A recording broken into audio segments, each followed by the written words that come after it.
Hello and welcome to Retro 500, where I take a look at a retro game in 500 words. Give or take 10%. Let's go.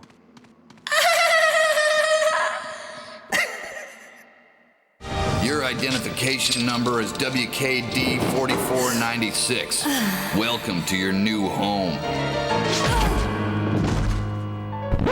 Yep, that's Claire Redfield. You're probably wondering how she ended up in this situation. Well, 10 days ago, in 1998, she managed to break into an Umbrella-owned facility in Paris whilst searching for her brother Chris. There she was pursued by guards who couldn't shoot her, chased by a helicopter that couldn't shoot her, and then cornered by guards who could shoot her but didn't. Do you want this girl dead or not? Claire ends up in the slammer on Rockfort Island, where things quickly go tits up, and we once again enter the world of survival horror.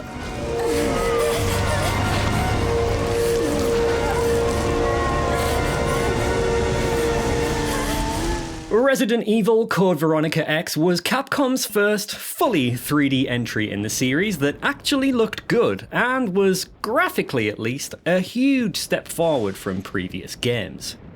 Character and enemy models are more detailed, especially in cutscenes, and the camera, while somewhat fixed, pivots around your character to show off those polygon-rich environments.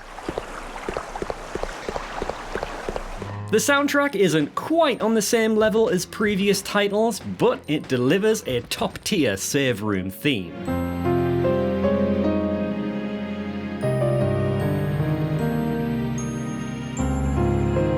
And overall, suits the game well. Weirdly, a lot of sounds from Resident Evil 2 end up reused here.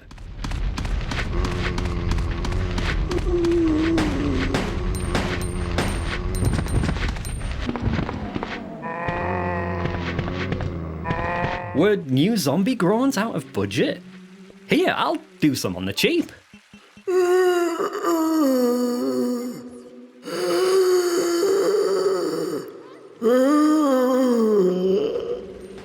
That'll be 200 quid. Claire Redfield, hold it right there. We meet each other at last. A pity I must say goodbye so soon. I am Alexia Ashford. For the pride of the Ashford family, I will kill you.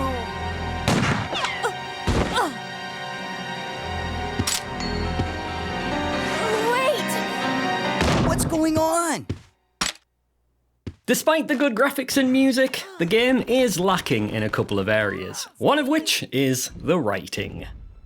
The story beats are fine, but the script itself is over the top and feels like it was written by an angsty teenager fresh out of their third viewing of The Matrix.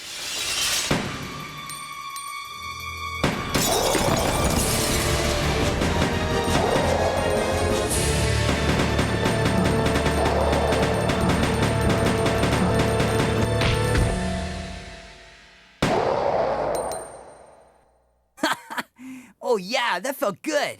I also can't not talk about Steve Burnside. Steve, Steve, Steve, Steve, Steve, Steve, Steve, Steve, Steve, Steve, Steve, Steve, watch out!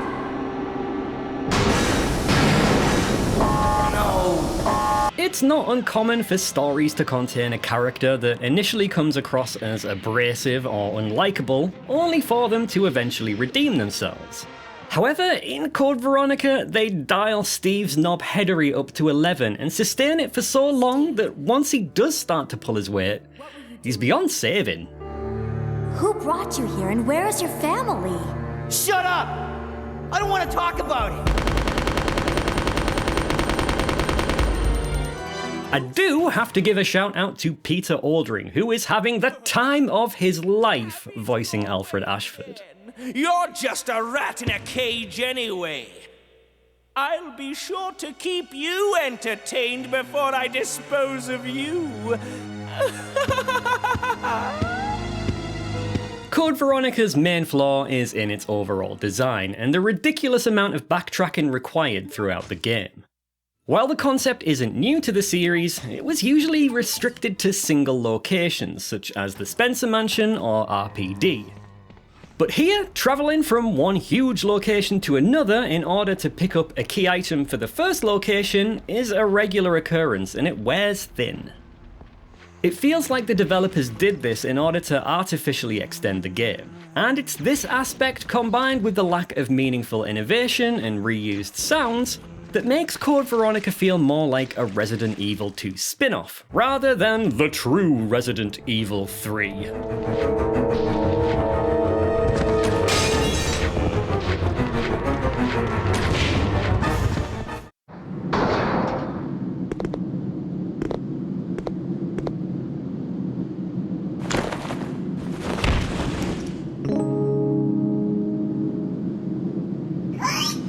Don't get me wrong, this is by no means a bad game, and there's still plenty of enjoyment to be had. But I think that as its quote-unquote next-gen graphics have aged, the rough game design has risen to the surface like a bloated corpse. For me, this makes it an ideal candidate for a remake. With less backtracking and a script rewrite, Code Veronica could be one of the best entries in the series. Oh yeah, Chris is in here too. Don't worry, Claire. I'm coming to save you.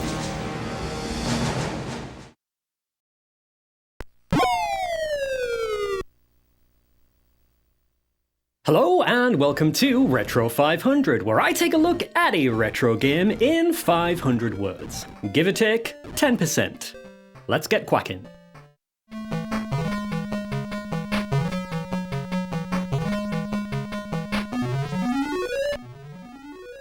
I'm not the smartest man alive, but if I've learned one thing from video games, it's that you should never, ever frolic in a field of flowers, because if you do, feathers can and will fly. Such is the case in Sega's 1988 beat-em-up, Dynamite Dux, or Dukes. Today we're looking at its 8-bit port on the Sega Master System, which landed the following year. In the original arcade version, players took control of the anthropomorphic duck things, Bin and Pin, as they travelled through 6 stages on a quest to rescue their owner, Lucy, who has been kidnapped by the evil sorcerer, Acha-Cha! The game was a Double Dragon-esque belt-scrolling brawler, which stood out from its gritty contemporaries thanks to its colourful, Western cartoon-inspired graphics, and classic Sega soundtrack courtesy of Hiroshi Kawaguchi.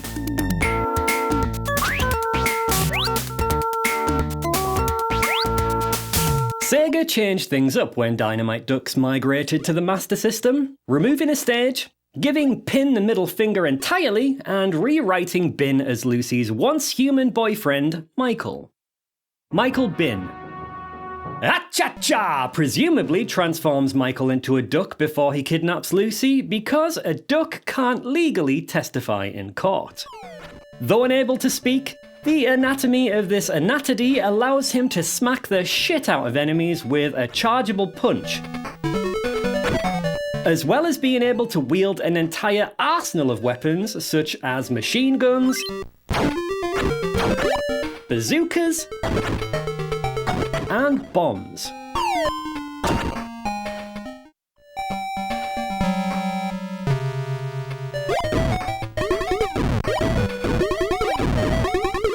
It quickly becomes apparent that a lot of cuts had to be made in order to fit this game onto a 2 megabit cartridge. Aside from the obvious 8-bit musical downgrade and missing level, stages are lacking a lot of detail. A few weapons are missing, such as the flamethrower, and all of the sprites have been shrunk down. Despite this, the Master System port makes a valiant effort to recreate the arcade experience. Dynamite Dux is faster than your average beat-em-up as enemies go down in 1 or 2 hits.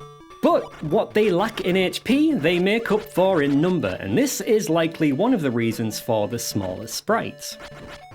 Other than the final stage, each level contains 2 bosses, with Bin being able to select a branching path after defeating the first, which adds some welcome replayability as this is a short game. From the start of the first stage to the end of the last, I was able to clear this in under 19 minutes, and I'm no pro gamer.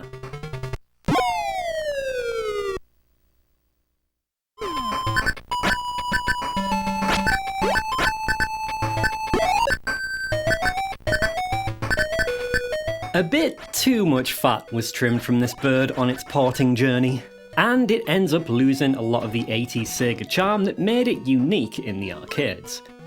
I'm not sure why the Master System was targeted for release, rather than the then new Mega Drive, which advertised itself as an arcade port monster.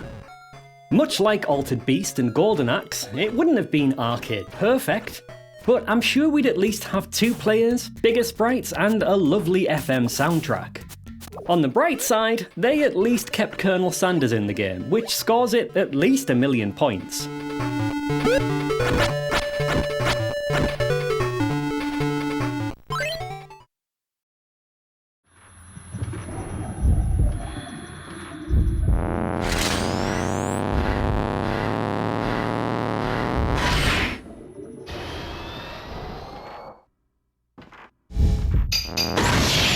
Hello and welcome to Retro 500, where I take a look at a retro-ish game in 500 words. Give or take 10%.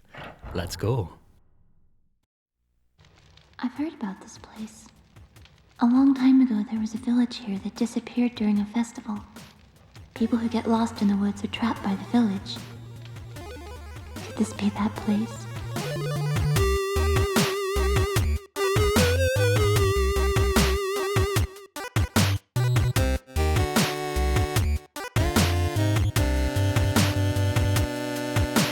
If you asked me to list my favourite horror games of all time, you'd likely find Fatal Frame 2: Crimson Butterfly near the top.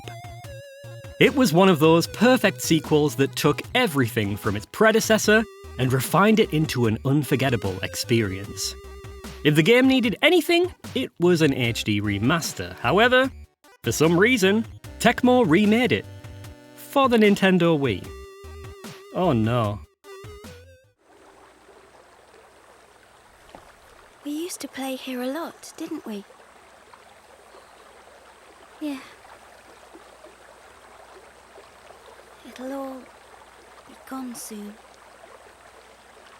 Other than the protagonists now being 17, which still isn't legal by the way, the plot is virtually the same, following Mio and her easily distracted twin sister Mayu as they try to escape the cursed town of All Gods Village. Is there anyone there?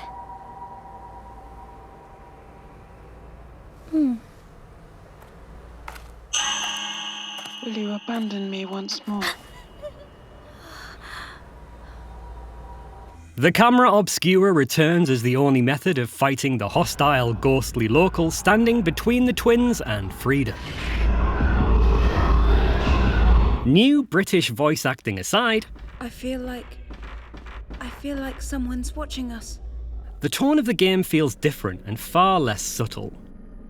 The fixed camera angles of the original, which allowed for creepy, artistic framing of environments, are now gone and have been replaced by the now standard over-the-shoulder view. This has a real impact on atmosphere, right from the appearance of the first ghost. Instead of appearing in the distance as an unnerving background detail, the game has to stop you dead in your tracks and say, "Look at the ghost! Look!" Whenever you pick up an item, no matter what it is, there's a chance that the ghost arm will appear, grabbing Mio's arm and causing damage if you don't release the A button quickly enough. Once you learn to briefly let go of the button every half second, the arm will never hit you, which makes the entire feature redundant. Congratulations, Tecmo! You made the act of collecting an item a pain in the bollocks.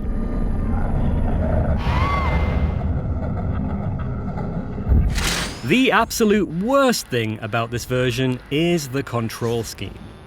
If you're expecting a responsive and intuitive Resident Evil 4 Wii Edition experience, think again. The game camera and the camera obscura are controlled entirely by tilting and twisting the Wiimote, rather than pointing it. To look up or down, you need to tilt the Wiimote forwards or backwards. To look left or right, the controller needs to be twisted clockwise or counterclockwise.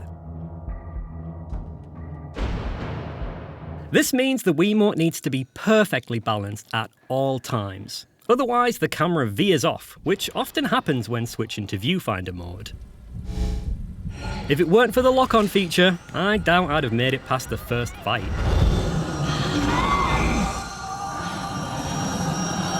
It wouldn't be a Wii title without some Nintendo-enforced waggling, and you need to wiggle your Wiimote to throw off ghosts, dodge attacks,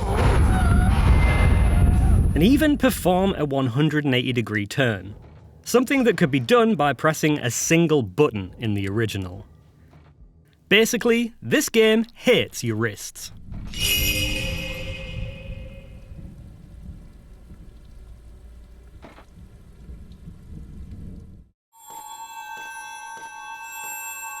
The village is sealed.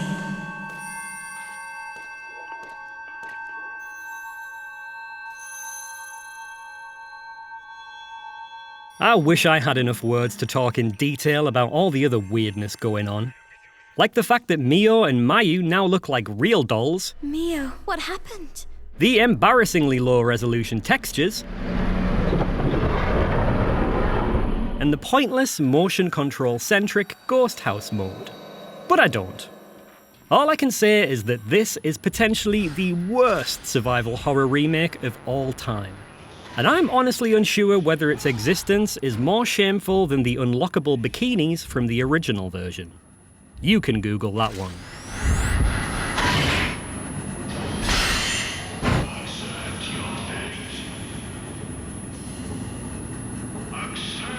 Accept your fate.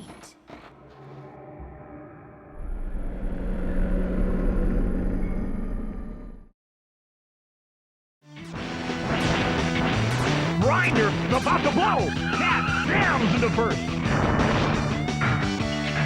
Grinder fades into last! Whoa! Hello and welcome to Retro 500, where I take a look at a retro game in 500 words. Give or take 10%. Now, are you ready to...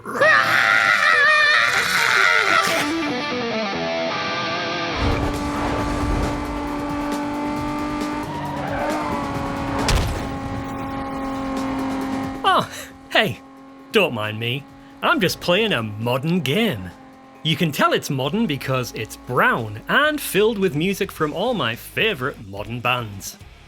These days, a licensed soundtrack in a game is nothing special, especially for genres like racing and skateboard.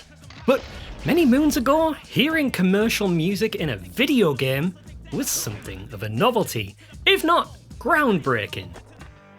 My first experience with such a thing was playing 1993's Rock and Roll Racing, a difficult to pronounce name for someone with a slightly short tongue such as me. I was happily and badly playing the game when my mother walked past and asked, "Is that Paranoid by Black Sabbath?" To which I had no response because I was a child whose taste in music consisted of Queen and Right Said Fred. Originally conceived as a sequel to 1991's RPM Racing, marketing meddling resulted in the last-minute addition of a licensed soundtrack and the game being renamed, which explains why the plot is borderline nonsensical. I've read the manual front to back, and all I can tell you is that, in the future, beings from the whole galaxy love nothing more than driving fast and listening to classic rock. That's it, and I'm fine with that. Rip jams into first! Rip fades into last! In Rock and Roll Racing, you select one of 6 completely original characters, such as Fabio, a dog, and Elf Ryu, and set out on a combat racing Grand Prix across 6 different planets, each with 2 sets of 8 races. Along the way, you can spend your winnings on new cars, weapons, and upgrades to help keep you ahead of the competition. Tracks are viewed from an isometric perspective and use tank-like controls, so if you hate games like Super Off-Road and Micro Machines, you're not gonna like this one. Both the gameplay and graphics are bog standard and inoffensive. But we've talked long enough about racing. Let's talk rock and roll.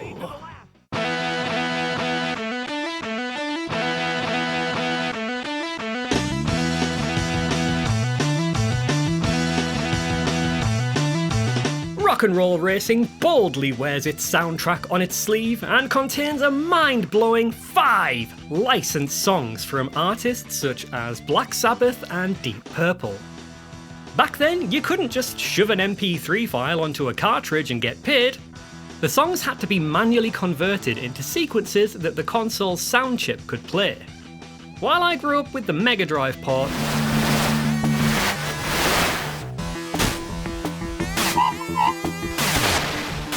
the arrangements pale in comparison to the original SNES release that was blessed by Tim and Jeff Follin. The Follins' enthusiasm for the songs comes through loud and clear. The tracks have been painstakingly arranged, with the only things missing being vocals and the guitar solo from Highway Star. The organ solo survived, and I'm honestly shocked at how accurate it is.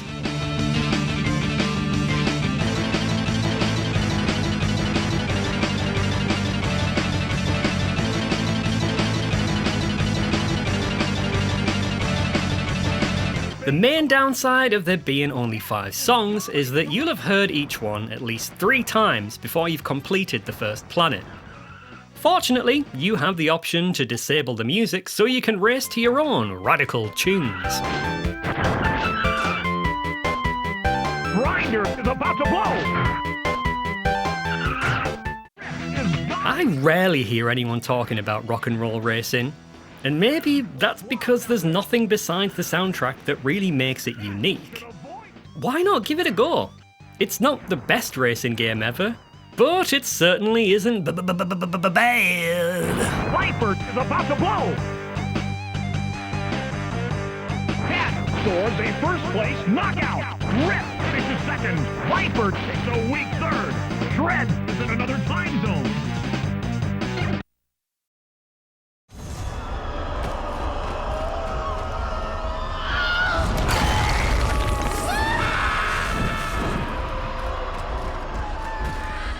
Hello and welcome to Retro 500, where I take a look at a barely retro game in 500 words. Give or take 10%. Let's go. To hell!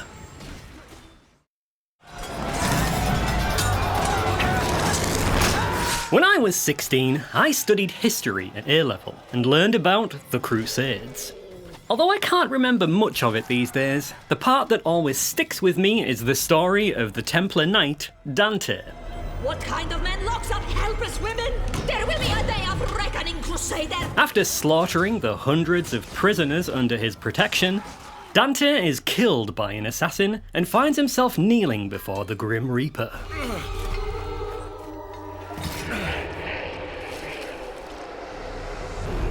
Dante, your fate is decided. Everlasting damnation for your sins.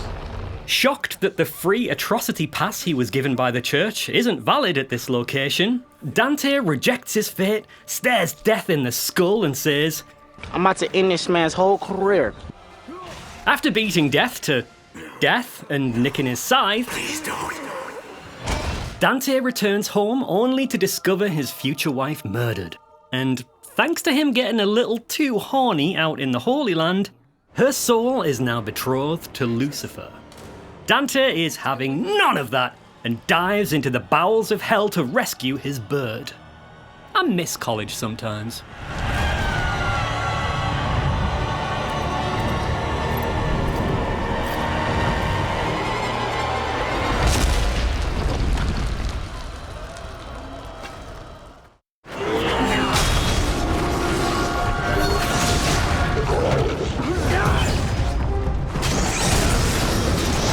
Dante's Inferno's hack-and-slash gameplay is very obviously inspired by Devil May Cry and God of War.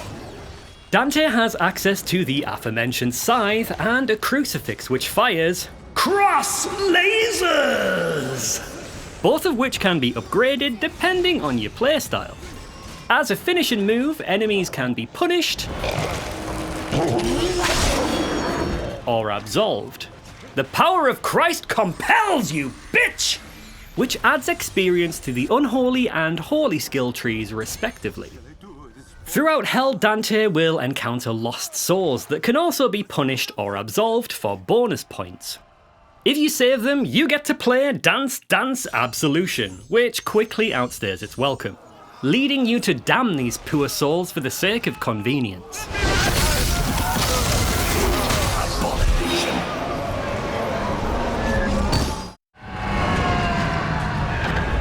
You there, stand aside from those that are dead. Where is Beatrice? She made a very foolish wager. The graphics are a mixed bag, let down mainly by the near PS2 quality character models, Beatrice, don't do this.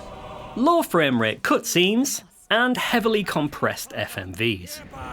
Absolves you of all your... The environments themselves, at least in the first half of the game, are breathtaking, with colossal set pieces teeming with gruesome details. Treachery! Dante's Inferno spares no expense in reminding you that you're in hell.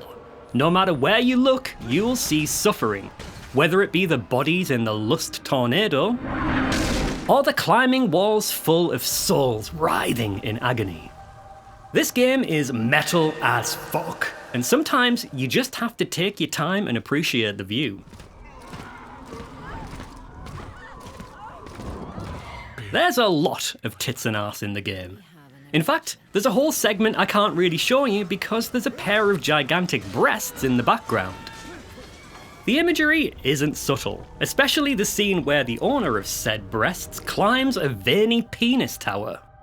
But I appreciate the way the game merges sexual and hellish imagery together to make you feel extremely uncomfortable.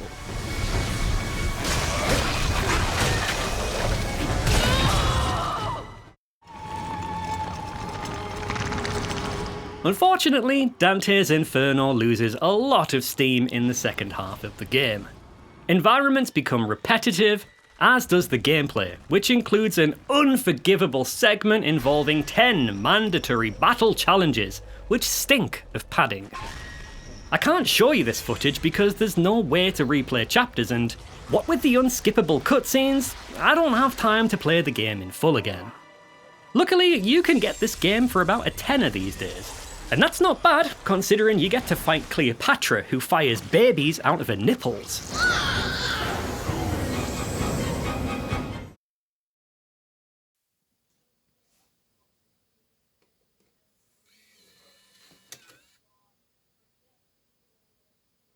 Hello and welcome to Retro 500, where I take a look at, well, a retro topic today in 500 words. Give or take 10%. Let's go. Nothing seems to rile up the retro gaming community quite like the debate of emulation versus original hardware. It may be hard to believe, but games are here for the purposes of having fun. After years of swinging between original hardware and emulation, I think I've made peace with the situation. I first got into emulation after some geek on my school bus told me to go to a sketchy looking website and download something called dgen, and these things called ROMs, which I did without any hesitation.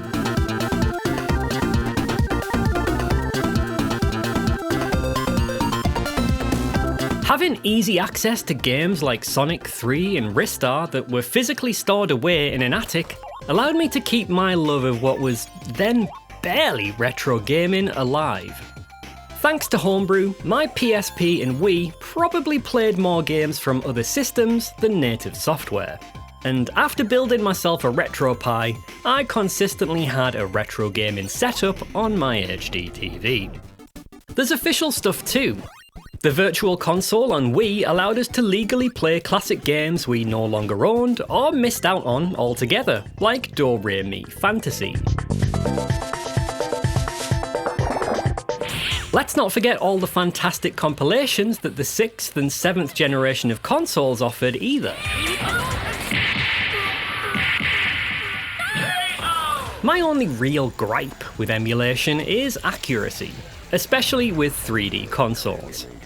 I was watching a review of Assault Rigs, and the video creator commented on how glitchy the graphics were, but having played this on original hardware, I knew this was an issue with their emulator. Can you fairly judge a game if you're playing it on a bad emulator? On the flip side, sometimes an emulator can provide such a clean picture that you forget that the original console was a blurry mess, and yes, I am talking about the Nintendo 64.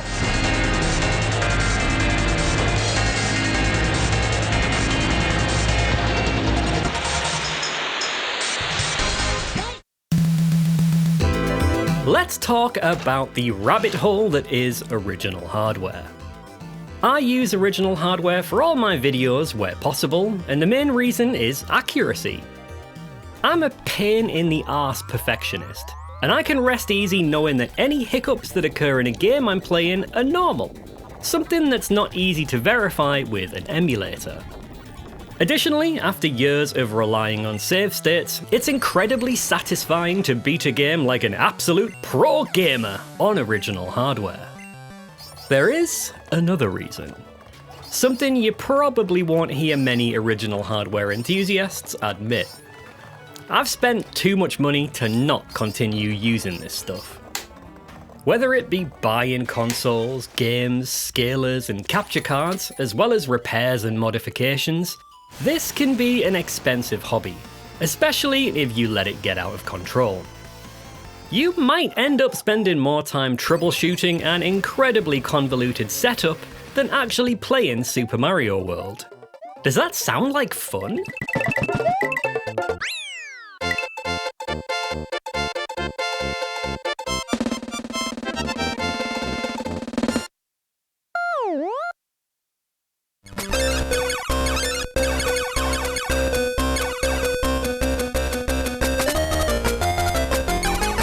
To wrap this pointless video up, you should play your retro games in a way that's convenient and affordable for you. Using original hardware and giving these old consoles a new lease of life can be a rewarding experience, but it's something you will end up putting time and money into. Emulation is much more accessible and convenient, and has advanced so much in recent years that the gap between it and original hardware is becoming negligible. So, as long as you're enjoying yourself, who is anyone else to judge?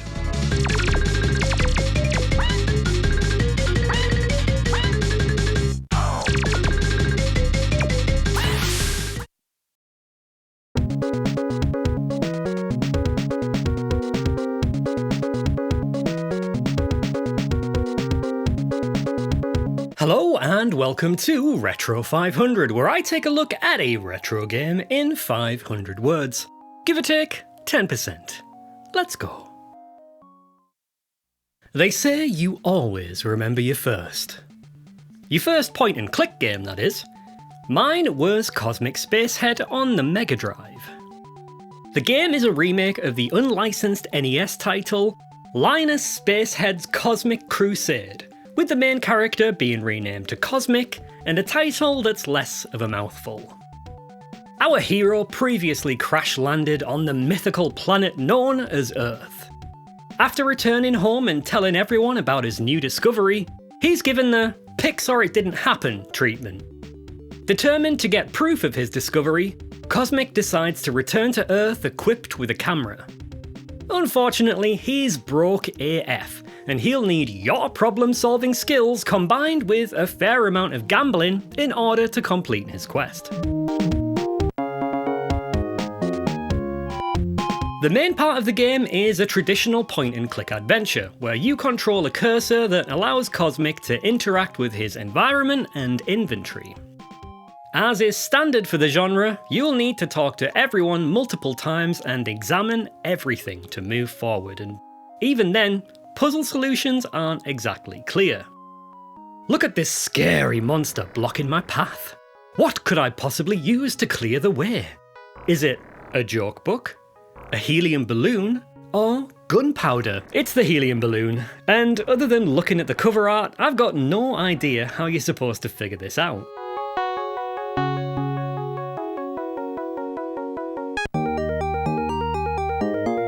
When moving to a new area, the game turns into a platformer. A rather naff one. Cosmic has the jump height of a brick and dies in a single hit. He also does the Patrick Bateman face when he jumps. There are sweets scattered around these stages which grant an extra life once 10 are collected. And it's almost always worth going for them, as you'll need the lives for a trial and error segment in the sewers.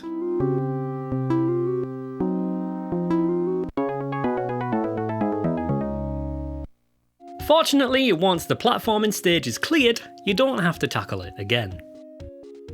There's a pseudo fast travel feature, courtesy of the teleportation booths dotted around, that take ages to fire up and are obnoxiously loud.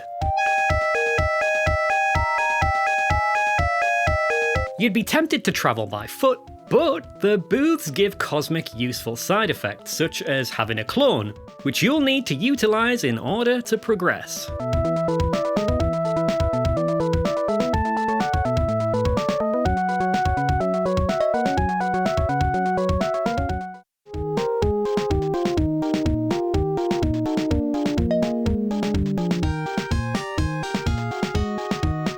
Compared to the NES version, the graphics have improved dramatically, with bigger and better animated sprites and nicer looking environments. The art style reminds me of the adventures of Sonic the Hedgehog, with its abstract backgrounds that seem to defy the laws of physics.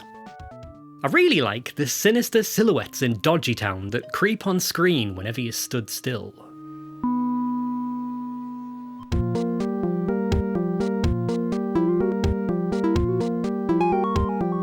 The music by Matt Simmons sounds plain but fits the game well, much like his music for Fantastic Dizzy. The whole soundtrack has a laid-back and peaceful feel for the most part, and combined with the cartoony graphics, creates a kind of wholesome experience.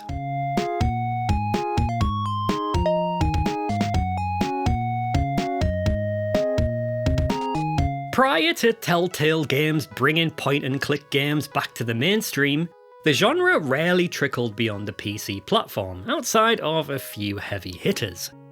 Cosmic Spacehead is no Gabriel Knight. What can you tell me about voodoo? Voodoo? But thanks to the allure of its platforming segments, it actually ended up taking my point-and-click virginity. I didn't cry afterwards either.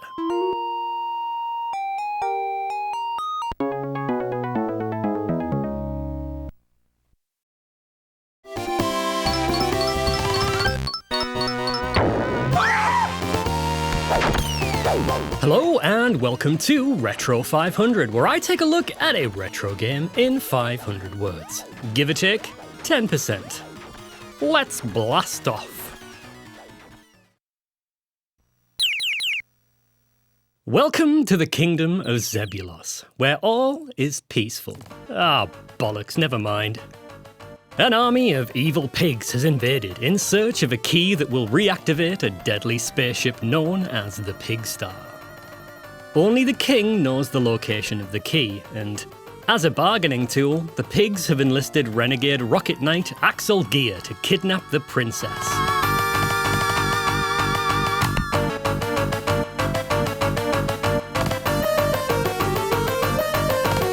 It's up to Sparkster, the rocket-propelled opossum, to save the princess, send those piggies to market, and be back home in time for tea.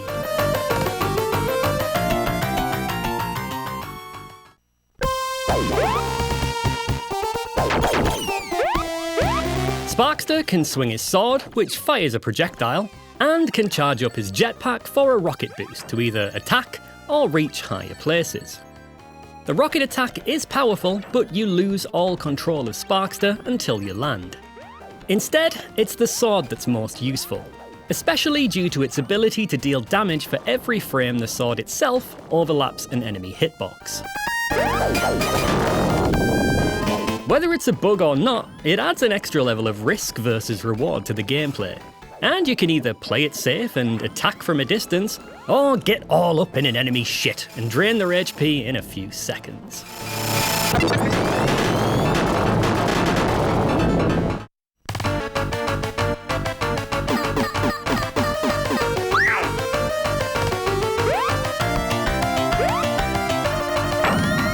What with its cartoony graphics and cute main character, you'd think this was a game made just for kids. But it's not long before the game has you bent over with arse cheeks redder than Postman Pat's van. Thanks to the new mechanics introduced in each level and the fair challenge, the game encourages you to keep on trying, just to see what comes next, such as a Gradius-inspired shoot-'em-up section, or a marsupial Megazord showdown with Axel gear.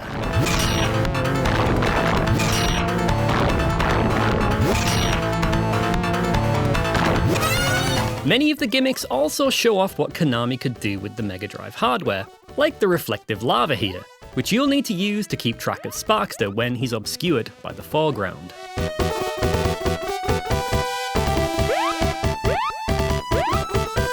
Even the last boss itself introduces a new mechanic in the way of reduced gravity, keeping you on your toes right until the end, and delivering a real sense of accomplishment once you beat the game. Wait, try normal mode? Well, I can't back down from that challenge. Off we go.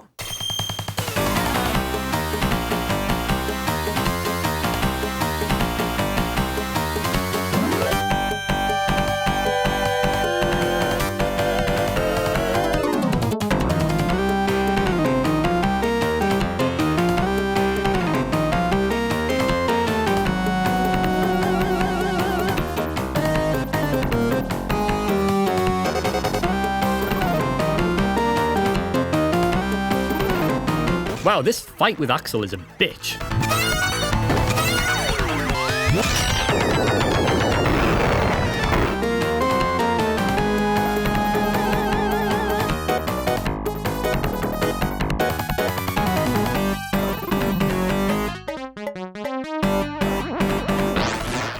Done.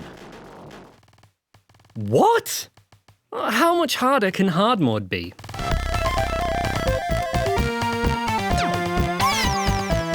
Oh, one hit deaths, one life, no continues. Get fucked.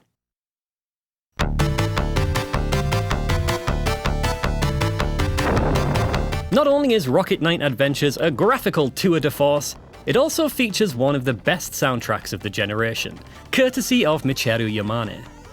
Much like her work on Castlevania Symphony of the Night, the lush compositions span genres such as classical,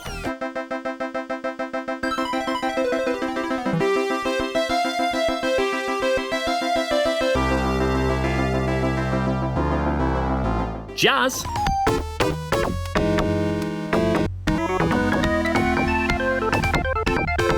and Streets of Rage style rave.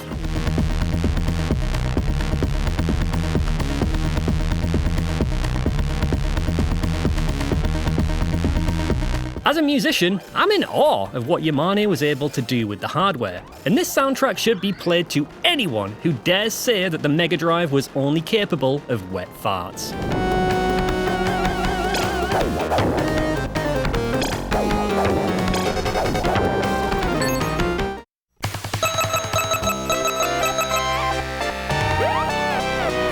I'm absolutely buzzing that this game's getting a second chance thanks to the recent re-release. If you don't own the game already, throw Konami some money and remind them that they used to make good games. Speaking of good games, I wonder how the sequel is.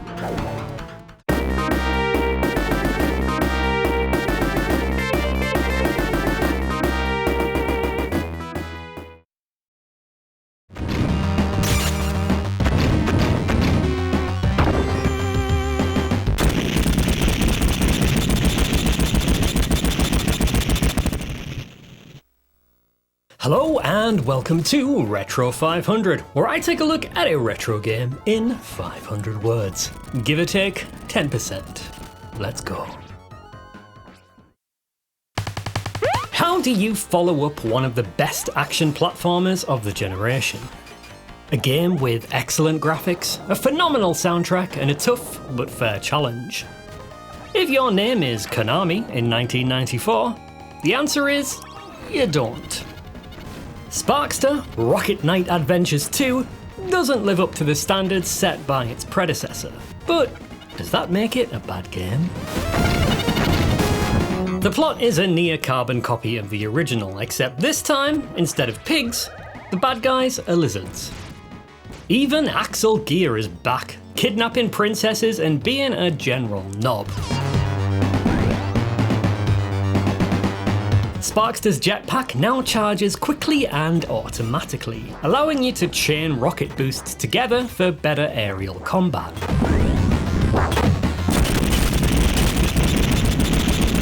The previously overpowered sword has sadly been downgraded to a slow and clunky slash, making the rocket boost your main method of attack. Although the gameplay itself feels faster, the same can't be said for the game's pacing. The first stage alone goes on forever, consisting of an auto-scroller segment and multiple mini-bosses, one of which can take a while to beat as it's down to chance whether its weak points line up in your favour. When you die, you're sent back to the beginning of the current sub-level, regardless of how big the area may be. This can be infuriating during the game's multiple auto-scrollers, or the security room later in the game, filled with death traps and mini-bosses. In one instance, the checkpoint system is intentionally bullshit. The last stage consists of an unpredictable fight with Axel, followed by a final boss with 2 very long phases. If you lose a life, you're plonked back at the Axel fight, making it clear that this was intended to be a gauntlet. You bastards.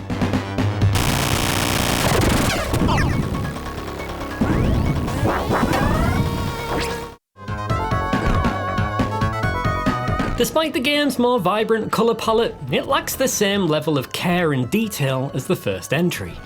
The graphics often feel lazy and repetitive, like these physics-defying floating barrels at the end of the first level. Stage 4 contains one of the worst graphical faux pas I've ever seen. Why does the background keep moving? This stuck out to me like a sore thumb, even when I was an idiot child, and it's completely unacceptable considering the first game did this right.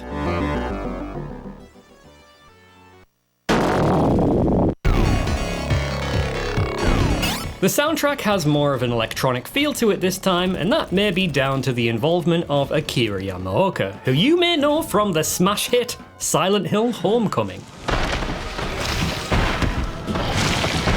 I love the music in Stage 5.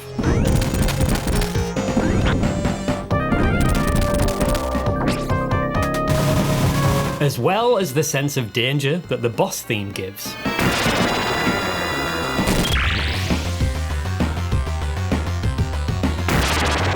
I think the soundtrack, while different to the original, stands on its own.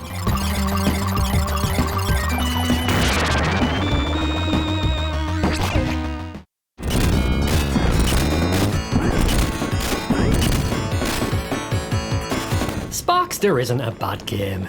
In fact, it's a pretty decent game, whose biggest crime is not being as good as the first one, feeling more like a corporate contractual obligation than a passion project.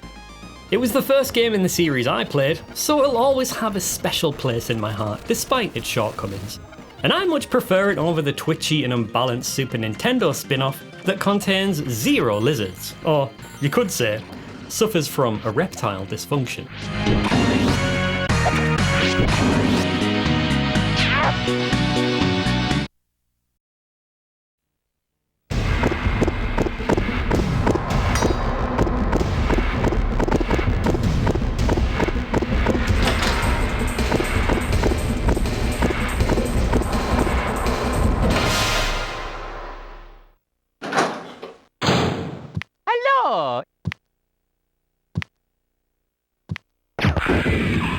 Hello and welcome to Retro 500, where I take a look at a retro game in 500 words. Give or take 10%. Let's go.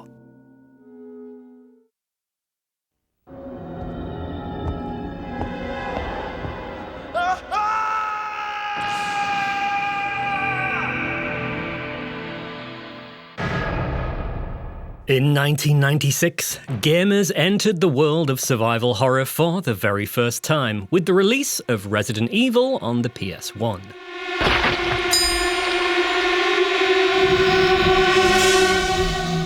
In 1997, we entered the world again with the Director's Cut Edition, and again with the DualShock version, complete with its clown fart-encrusted soundtrack. Hey, what's going on?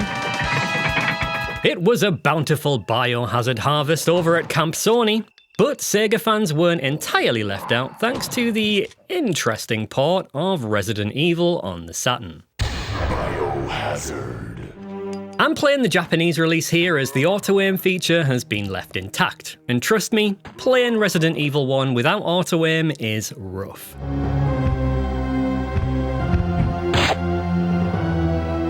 I can't read Japanese, but I've played Jill's scenario enough times to be able to bumble my way through mostly unscathed. As for Chris, well, I don't play as Chris. Oh. Saturn FMVs are known for their crustier image quality, and that applies here. But the good news is that the intro cutscene is uncensored, so we get to see Chris Redfield smoking a shiggy. Once the gang enters the Spencer mansion, the graphical differences become immediately apparent. Everyone looks a little chunkier, with a healthy glow to the skin. The latter being partly due to the Saturn's more primitive lighting system. For the most part, I like the appearance of the new models, but the higher contrast textures can look a bit grainy at times. Additionally, the textures for a lot of the game's 3D assets weren't adjusted for the new lighting system, making many of them appear extremely dark, especially the Jill sandwich door, which looks almost black. Hurry! This way! The Saturn does its usual shite job handling transparencies, with dithered meshes appearing throughout the game.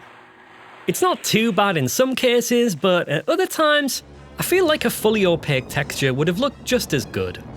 They did manage to make the character shadows look transparent, which saves a mild headache.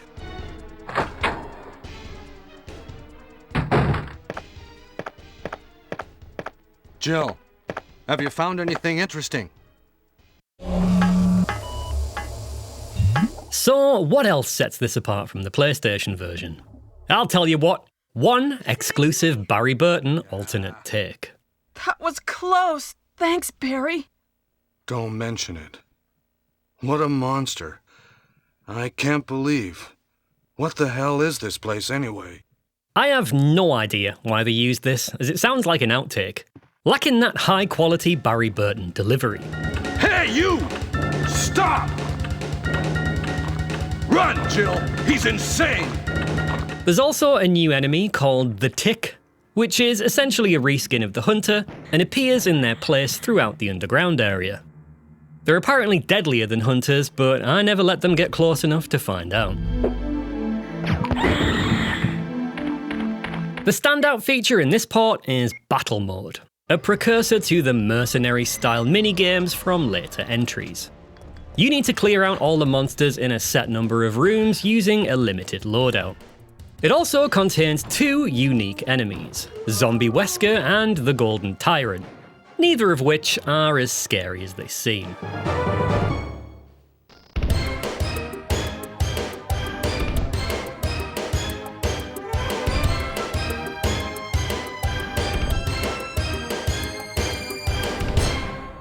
I've never really enjoyed these sorts of modes, but you might have fun with it.